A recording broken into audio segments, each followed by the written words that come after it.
অনুপ্রেরণার আরেক নাম থটস অফ বিল্লাল ভাই। আজকে আপনাকে কিছু কথা বলতে চাই। 12,000 টাকা বেতনে হোটেল বয়ে চাকরি করা ছেলেটা থেকে আজকে আপনি হয়েছেন সফল কন্টেন্ট ক্রিয়েটর, যেই কারণেই ছোট ছোট ইউজারদেরকে আপনি মনে করতেছেন সস্তা। ভাই একটা কথা আপনাকে বলি, মানুষের সময় যেমন এক থাকে না এবং মানুষের চেষ্টা কখনো সফলতা আটকাতে পারে না। আজ যে কথাগুলো বলবো, যারা থটস অফ বিল্লালের ভক্ত আছেন হয়তো বা একটু খারাপ লাগতে পারে, লাগারই কথা। আমারও খারাপ লেগেছিল যখন এই থটস অফ বিল্লাল ভাই সাধারণ দর্শকদেরকে নিয়ে একটু কটু কথা বলেছিল। কটু কথা বলতে সাধারণ দর্শকদেরকে তিনি বলেছিলেন যে তারা নাকি তাকে কপি করছে। দর্শক, এই বিষয়ে একটি কথা বলতে চাই। আপনারা সবাই জানেন থটস অফ বিল্লাল ভাই একটি ভিডিওতে আর একটি স্ক্রিনশটে দেখিয়েছিল তিনি মাত্র 3 মাসে ফেসবুক থেকে 44 লক্ষ টাকা ইনকাম করেছে। এখন তার এই ইনকামের বিষয়টা দেখে অন্যান্য যে সমস্ত মানুষগুলো বা ছোটোখাটো কন্টেন্ট ক্রিয়েটরগুলো ছিল, তারা মনে করেছে যে আজকে আমি যদি থটস অফ বিল্লাল ভাইয়ের মতো যদি কন্টেন্ট করি বা কন্টেন্ট করে যদি কিছু টাকা ইনকাম করতে পারি, সেই ইনকাম দিয়ে হয়তোবা আমি আমার পরিবারকে মেনটেন করতে পারবো, আমার রুটির একটা জায়গা হবে।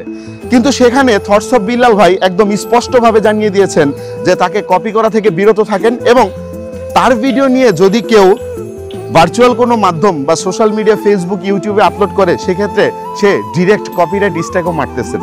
ভাই এটা কেমন কথা? আপনি ফেসবুকে কন্টেন্ট বানাচ্ছেন মেবি 2021 সাল থেকে। এখন আপনার এই কন্টেন্ট ক্রিয়েশন জার্নিটা আপনি নিজেই কিন্তু অনলাইন প্ল্যাটফর্মে এসে শেয়ার করতেছেন, মানুষকে জানাচ্ছেন যে আমি ফেসবুক থেকে টাকা আর্ন করছি। আর এটা জানানোর রিজন হচ্ছে যেন আপনারও ইনকাম, যারা দর্শক আছে তারাও যেন ইনকাম করতে পারে। বাট আপনি যে কাজটি করতেছেন সেটা হচ্ছে আপনি জানানোর পরে আবার আরেক ভিডিওতে এসে বলতেছেন যে আপনাকে কপি করতেছে। ভাই কপি কি? একটা কথা আমি আপনাকে বলতে চাই, সেটা হচ্ছে আপনি বিল্লাল ভাই এই দুনিয়াতে যেইভাবে জন্মগ্রহণ করছেন, আমিও কিন্তু সেমভাবেই জন্মগ্রহণ করছি। এখন ধরে নেন আপনি আমার বয়সে সিনিয়র, তাহলে কি আমি আপনারে দেখা দুনিয়াতে আসছি? বা ধরে নিলাম আমি আপনার সিনিয়র, যদিও হ্যাঁ আমি আপনার সিনিয়র হব।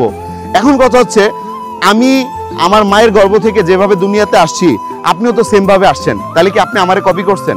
একটা মানুষ তার মতো করে ভিডিও বানাচ্ছে, আপনি আপনার মতো করে ভিডিও বানাচ্ছেন। বাট হ্যাঁ, আপনার কাছ থেকে তারা উৎসাহিত হয়ে তারা কন্টেন্টগুলো মেক করছে, বাট আপনি তাদেরকে কপিবাজ বলে আখ্যায়িত করছেন।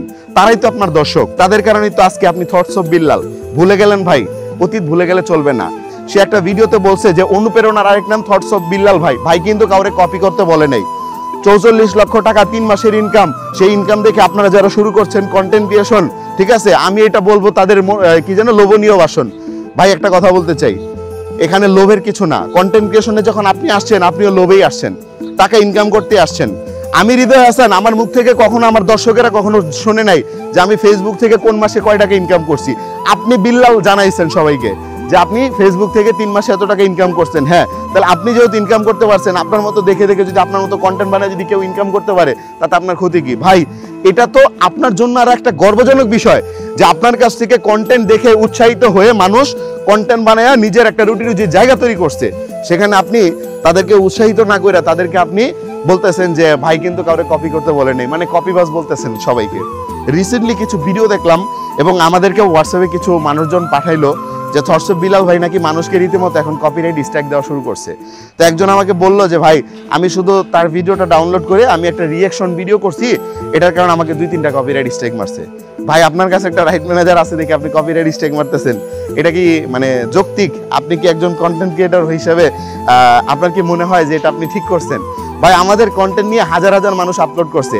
আল্লাহর রহমতে এই ভিডিওটা করতেছি যখন, যারা দেখতেছেন হয়তো আপনারা বিষয়টা জানেন, আমার জীবনে আমি এখন পর্যন্ত কাউরে কপিরাইট স্ট্রাইক মারি নেই। এটার প্রমাণ আপনারা যদি কাউরে মানে কেউ আমাকে প্রমাণ করতে পারেন যে আমি কখনো কাউকে কপিরাইট স্ট্রাইক মারছি, ঠিক আছে, তার আমি 1 লাখ টাকা পুরস্কার দেব। বিষয়টা বুঝতে পারছেন? আমি কখনো কাউরে কপিরাইট স্ট্রাইক মারি নেই। কন্টেন্ট ক্রিয়েশনে আসি সেই 2017 সাল থেকে, এখন বর্তমানে চলতেছে 2024 সাল।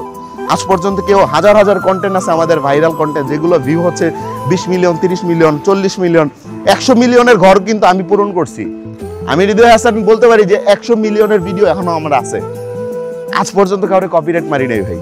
আর আপনি ভাই কন্টেন্ট ক্রিয়েশনে আসছেন, ভালো কথা, আপনাকে দেখে মানুষ উৎসাহিত হচ্ছে, ভালো কথা, আপনাকে নিয়ে এত সুনাম করতেছে, ভালো কথা। সেই আপনি মানুষের সাথে এভাবে কপিরাইট স্ট্রাইক, কপিরাইট খেলা খেলতেছেন, এটা ঠিক না ভাই, বুঝছেন? নিজেও শুধরান। হ্যাঁ, ভুল মানুষ মাত্রই হয়, আপনার ভুল হইলে আপনার ভুলটা আপনি শুধরে নেবেন। আমি কথা বলতেছি, আমার কথা তো ভুল বিভ্রান্তি থাকতে পারে, আমারটা আমি শুধরায় নেব। তো এটা হচ্ছে বলার ভাই, আর কিছু বলার নেই। দিন শেষে একটা কথাই বলতে চাই, আমরা অনলাইন প্ল্যাটফর্মে যারা কাজ করতেছে বা যারা কন্টেন্ট ক্রিয়েশন করতেছে, সবাই দিন শেষে সফল হইতে চায়, সফল হওয়ার জন্যই পরিশ্রম করে। এখন সবাই সফল হইতে পারে না। এই যে আজকে থটস অফ বিল্লাল ভাই 44 লক্ষ টাকা 3 মাসে ইনকাম করছে। ভাই আপনার আমার দ্বারা কিন্তু সম্ভব না, আপনি চাইলে পারবেন না 44 লাখ টাকা ইনকাম করতে। বাট আপনি যখন আস্তে আস্তে একটা জায়গায় লেগে থাকবেন, হয়তো একটা সময় আপনি ইনকাম তার চাইতেও বেশি করতে পারবেন। সো লেগে থাকার বিষয়টা হচ্ছে মোস্ট ইম্পর্টেন্ট।